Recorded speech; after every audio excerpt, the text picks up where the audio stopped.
Hello everyone, I am Dhanesh Bhutada and today I will be solving a question in chemical reaction engineering. Chemical reaction engineering is a branch in chemical engineering that deals with chemical reactors. The two most commonly used chemical reactors are PFR, that is the plug flow reactor, and CSTR, that is the continuously stirred tank reactor.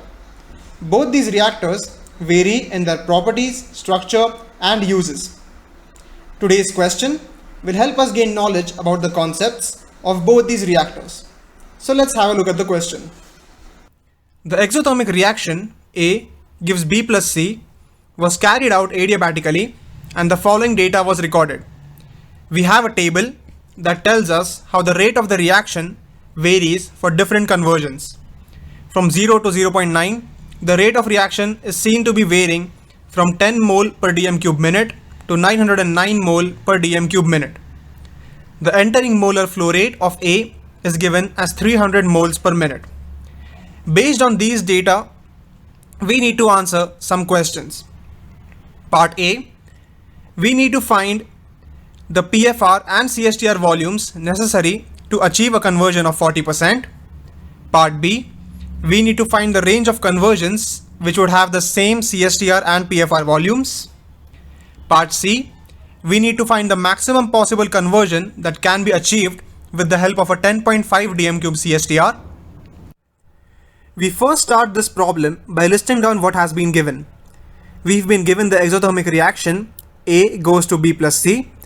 We know that FA0, that is the inlet molar flow rate, is 300 moles per minute, and we have been given a table which tells us how the rate of reaction, that is minus RA, varies with X.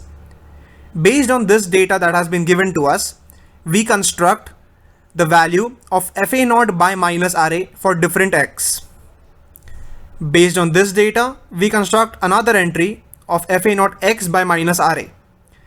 We therefore now have a table that has four different columns: X minus RA, FA0 by minus RA, and FA0 X by minus RA. Based on this table, we construct the Levenspiel plot between FA0 by minus RA on the y-axis and X on the x-axis. We now start solving the question. In part A, we need to find the volumes of CSTR and PFR for a conversion of 0.4. Therefore, we know that the volume of CSTR is given by FA0 xxz by minus RA xz. At x equal to 0.4, FA0 by minus RA is equal to 6. Therefore, the volume is equal to 6 into 0.4, which is equal to 2.4 dm cube. To calculate the volume of PFR, we know that VPFR is equal to integral 0 to x FA0 dx by minus RA. In this case, x equal to 0.4. Now, we know that the values of FA0 by minus RA at x equal to 0, 0.2 and 0.4 from the table that we calculated earlier. Therefore, we can use the Simpson's 1 by 3 rule to calculate this integral. So, integral 0 to 0.4 FA0 dx by minus RA is equal to 0.4 minus 0 upon 2 into 3 in the brackets 30 plus 4 into 17.996 plus 6. This gives us the volume of PFR as 7.2 dm cube. Therefore, we have the answers for part A. The conversion of x equal to 0.4 can be achieved through a CSTR volume of 2.4 dm cube and a PFR volume of 7.2 dm cube. Moving on to part B. From the graph, we can see that for x in the range of 0.4 to 0.6, the value of FA0 by minus RA is constant, which is equal to 6. Therefore, if we have a reactor with an inlet stream of conversion 0.4, we can write the volume of CSTR as FA0 by minus RA into x minus 0.4. Here FA0 by minus RA equal to 6. Therefore, the volume of CSTR is 6 in the bracket x minus 0.4. The volume of PFR for the same reactor with an inlet stream of 0.4 can be written as integral 0.4 to x FA0 dx by minus RA.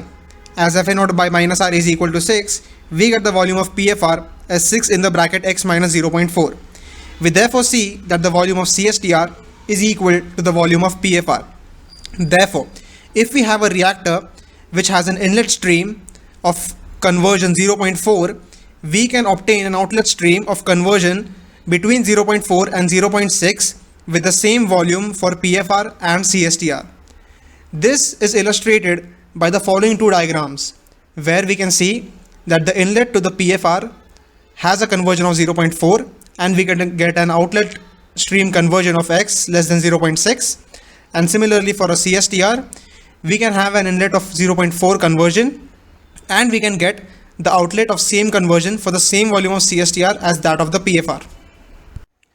From our initial Levensspiel plot, we can see that for some X between 0.6 and 0.8 and for some X between 0.8 and 0.9, we can have the volume of PFR equal to the volume of CSTR. The volume of PFR can be written as integral 0 to x Fa naught by minus Ra dx. This integral can be broken between the limits 0 to 0.6 plus the limits 0.6 to x. The first integral, that is 0 to 0.6 Fa naught by minus Ra dx, can be calculated with the help of the Simpson's 1/3 rule and the trapezoid rule, as we know the values of Fa naught by minus Ra at x equal to 0, x equal to 0.4 and x equal to 0.6. Therefore, the value comes out to be 0.4 minus 0 upon 2 into 3 in the bracket 30 plus 4 into 18 plus 6 plus 0.6 minus 0.4 upon 2 in the bracket 6 plus 6. Therefore, we get integral 0 to 0.6 Fa naught by minus Ra dx as 8.4 dm cube. Therefore, the volume of PFR that we initially saw as integral 0 to 0.6 Fa naught by minus Ra dx plus integral 0.6 to x Fa naught by minus Ra dx can be written as 8.4 plus integral 0.6 to x Fa naught dx by minus Ra. The unknown integral can be approximated using the trapezoid rule. Therefore, the volume of PFR is 8.4 plus x minus 0.6 upon 2 in the bracket Fa naught by minus Ra at x plus 6. Now, we know that volume of CSTR is Fa naught x by minus Ra, and we want an x such that the volume of CSTR is equal to the volume of PFR. Therefore, we equate the two equations.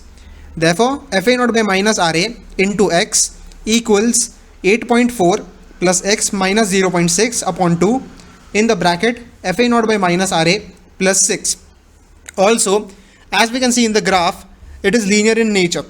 We can therefore use linear interpolation to calculate the value of Fa naught by minus Ra. Therefore, x minus 0.6 upon 0.8 minus 0.6 is equal to Fa naught by minus Ra at x minus 6 upon 24 minus 6. Solving these two equations, we get the value of x as 0.683. Therefore, at x equal to 0.683, we will have the volume of PFR equal to the volume of CSTR. To calculate the x that lies in the range of 0.8 to 0.9, we use a similar procedure. The volume of PFR is equal to integral 0 to x Fa naught dx by minus Ra. We split this integral from the limit 0 to 0.8 and 0.8 to x. Just like we did for the previous part, we calculate the value of 0 to 0.8 Fa naught by minus Ra dx using the Simpson's 1/3 rule and the trapezoid rule. We get this volume as 11.4 dm cube.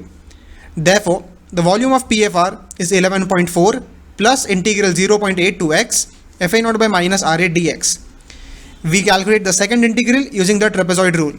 Therefore, volume of PFR is equal to 11.4 plus x minus 0.8 by 2 in the bracket Fa naught by minus Ra plus 24.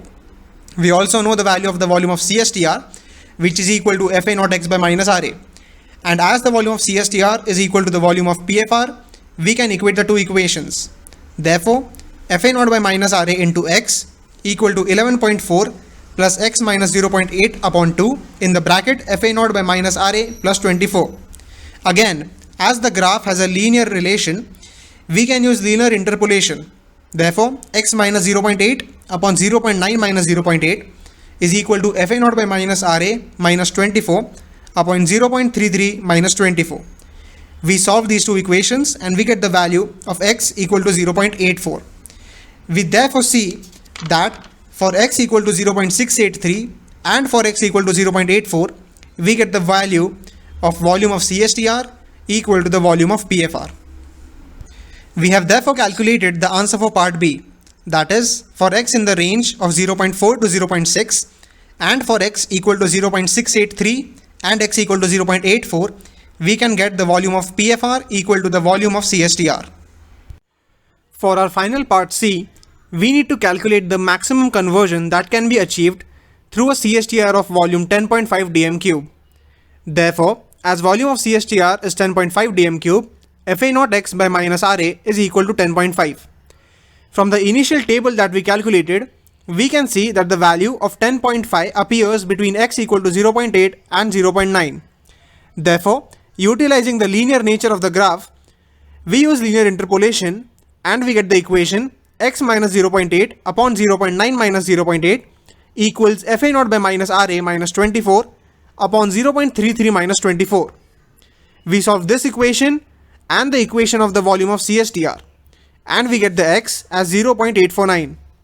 Therefore, we can conclude that with a 10.5 dm cube CSTR, a conversion of 0.849 can be achieved.